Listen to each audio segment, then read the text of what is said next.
Case 3 की तरफ move करते हैं। केस 3 में हम जानते हैं कि फंक्शन डोमिनेट कर रहा होता है जहाँ पे मतलब कि जहाँ पे फंक्शन की वैल्यू बड़ी होती है रेफरेंस के मुकाबले में। ठीक है, यहाँ पे इक्वेशन गिवन है हमारे पास। फंक्शन अगर डोमिनेट कर रहा है तो उसका केस कौन सा बनेगा? F of N is equal to mega into N की पावर आर प्लस एप्सिलॉन। ठीक है, जिसका टी ऑफ एन क्या आ जाएगा? टाइम कम्प्लेक्सिटी, मतलब कि किसकी इक्वल आ जाएगी? थीटा एफ ऑफ एन की इक्वल आ जाएगी। ठीक है, एप्सिलॉन कोई भी ग्रेटर देन ज़ीरो होगा हमेशा।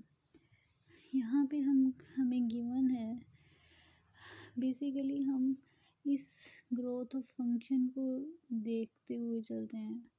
ठीक है, ये कोई भी कांस्टेंट वैल्यू है, log N less than log N होते हैं, less than square root N होता है, less than N.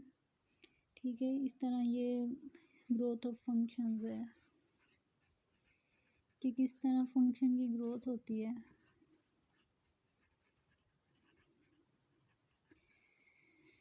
For example, अगर यहाँ पे हमारे पास देखें फंक्शन में क्या मेंशन है? N log N.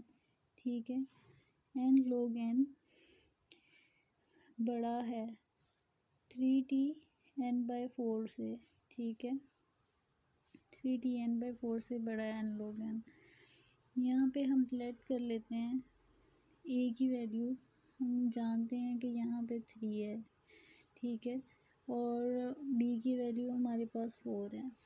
ठीक है, और फंक्शन हमें पता है एफ ऑफ एन क्या है? एन लॉग एन के इक्वल है। अब यहाँ पे हम आर की वैल्यू को कंप्यूट कर लेंगे लॉग बी ए, जैसे हम ऑलरेडी कंप्यूट करते आ रहे हैं। लॉग बी की वैल्यू 4 है और 3।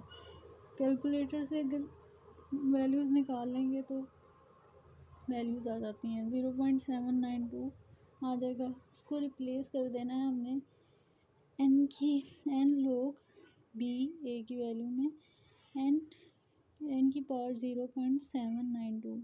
इसको हम कंपेयर करेंगे फंक्शन को कि एन लॉग एन, हमारे पास फंक्शन क्या है? एन लॉग एन, तो हम कंपेयर कर लेंगे। ठीक है, N log N is equal to N की पावर 1 डॉट लॉग एन, मतलब कि यहाँ पे वैल्यू कोई मेंशन नहीं है तो मतलब 1 ही है। ठीक है, और जो 1 ग्रेटर देन है 0.792 की वैल्यू से। ठीक है, जो हमने पीछे निकाली है लॉग 4 की वैल्यू निकाली है।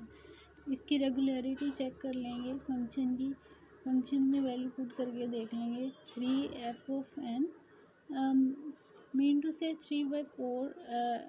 इस इक्वेशन को 3t n/4 को देख लेंगे चेक करके। ठीक है, यहाँ पे हमने 3 ऑफ एन n/4 कर दिया है, यहाँ पे 3 n/4 से रिप्लेस कर दिया, मतलब कि n की वैल्यू को n/4 से रिप्लेस किया है। लॉग ये था n log n, तो n को हमने n/4 से 3 n/4 से रिप्लेस किया है, log n/4। ठीक है, यहाँ पे n/4 हमारे पास कॉमन आ जाएगा, मीन टू से हमने इसको बाहर निकाल लिया 3 4 n log n, जो of n less than equal to C से है। सी हमने क्या निकाला था? सी हमारे पास ये 3/4 है। ठीक है, 3/4 हमेशा लेस होती है 1 से, अकॉर्डिंग टू दिस इक्वेशन। ठीक है, अब केस 3 इसको अप्लाई किया है हमने, मतलब कि हमारे पास जो रेकरेंस की वैल्यू थी, ये वाली रेकरेंस रिलेशन था जो ये लेस था फंक्शन की वैल्यू से, एन लॉग एन से। तो यहाँ पे फंक्शन डोमिनेट कर गया, जिसकी वजह से केस 3 यहाँ पे अप्लाई हुआ है। T of N is equal to F of N T of N theta N log n।